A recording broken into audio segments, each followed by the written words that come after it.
ও আমারও এক ফোনে ফোন ধরে না, ওকে কিন্তু মারি, ওকে কিন্তু বকা দেই।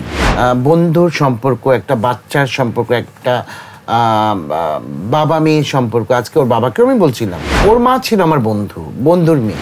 3 দিন ধাক্কালে একদিন আর কি, ঠিক আছে মামা যাও চলো ওদিন করি।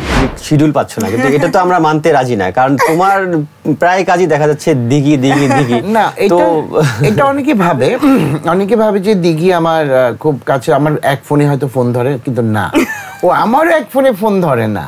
আচ্ছা, যার জন্য আমার কি করতে হয়, আমার ওর বাসায় চলে যেতে হয়, ওকে গিয়ে ঘুম থেকে ওঠাই, তারপর ওকে কিন্তু মারি, ওকে কিন্তু বকা দেই।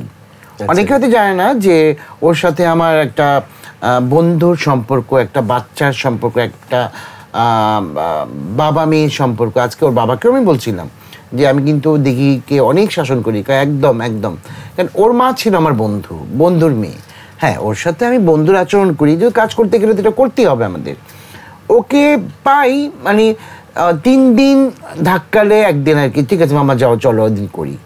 এটা কিন্তু অনেকে কমপ্লেইন করে দিঘি ফোন ধরে না। দিঘির কাছে আসি যে এই যে তুমি যে কমপ্লেইন গুলো বললা যে দিঘিকে তুমি সহজেই পাচ্ছ না, তো এটা কি আসলে কতটা সত্য? দিঘি আসলে না সহজে পাচ্ছে না বলতে, আগে দেখা যেত কি আমি প্রচুর ফটোশুট করতাম মামার সাথে, এবং ফটোশুট জিনিসটা তো কিন্তু মামার থেকেই আমার এই জগতে আসা হয়েছে বড় হওয়ার পরে।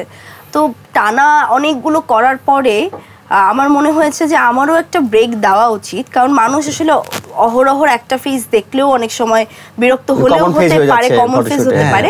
তারপরে আমরা যখন আবার কোনো একটা ফিল্মের কাজ করি, কিংবা যখন কোনো এরকম স্পেশাল কিছু কাজ করি, তখন না ওইটার শুটিংয়ের জন্য দেখা যায় 7-8 দিন 10 দিন ওটাতে সময় দিতে হয়। আর স্পেশাল কাজের আগে আমি পার্সোনালি চেষ্টা করি যে একটু হিডেন থেকে কাজটা আসলে মনে হয় মানুষ একটু তখন বেশি দেখার আগ্রহটা পায়, যে অনেকদিন পর দেখছি। একটা মাস একটু কম দেখলে মানুষ তখন আসলে বেশি করে।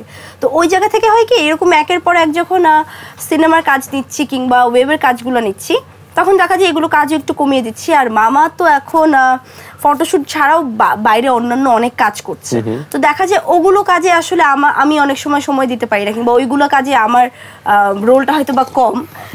কিন্তু যখন যেদিন যেটা হয়, সে আমাকে ইনফর্ম করেই বলে তুই কি করবি, তুই পারবি, আচ্ছা তুই পারবি না তাইলে আমি অন্য জায়গায় দিচ্ছি। বিষয়টা এরকম ফার্স্ট ফোনটা দিঘির কাছে যায়, তারপরে দিঘি ডিনাই করলে অন আদার্স।